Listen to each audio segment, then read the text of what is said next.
Quotidien Maison Fraternité qui titre donc à sa une de ce matin: coup d'état déjoué au Bénin, les présumés mutins devant la criette, Chabi-Yahi libéré sous convocation. Puis toujours à la une de ce journal, on parle justice avec l'affaire Fréonvi. La criette requalifie les faits et confirme la peine de Steve Amoussou. L'affiche du jour: passer les heures chaudes du coup d'état, place aux messes d'action de grâce et de prière. Louis Lavono, Charlemagne Yankoti et Karim Da Silva à l'église Sainte-Geneviève de Porte-Novo. Et puis interpellation de Kandi Dazanaï et de Chabi-Yahi après le coup d'état avorté. Kandi Dazanaï, potentiel client de la criette, et Yahi et Chabi libérés. Test d'admission des AME, 73 658 candidats pour 2319 postes. Dossier coup d'état avorté toujours à la une de l'affiche du jour et commence le défilé à la criette. Le quotidien de service public La Nation qui titre ce matin à sa une: inflation au Bénin, le niveau général des prix recule encore. Coup d'état déjoué au Bénin, la CEDEAO réitère sa condamnation et félicite la force en attente.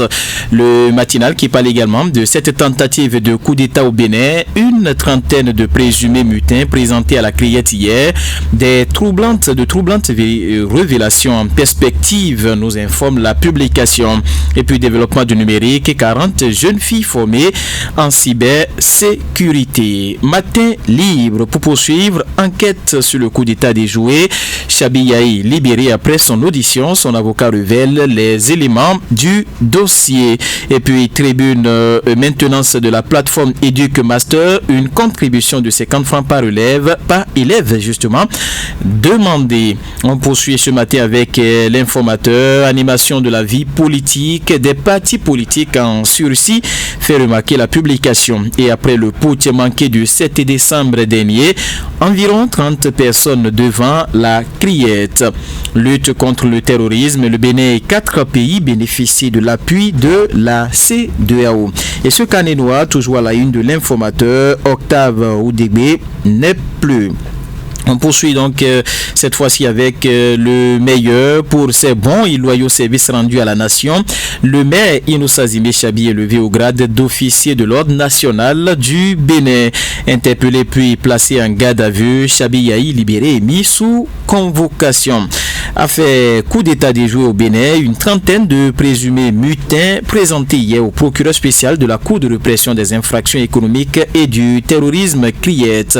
Et on va terminer ce matin par les 4 vérités présentées à la criette après son interpellation dimanche. Chabi-Yahi libéré et placé sous convocation pour le 18 décembre. Et tentative de putsch au Bénin, une trentaine de personnes interpellées et présentées à la criette hier. Et on termine par cette page noire, l'ancien député Octave Kossi Oudégbé n'est plus.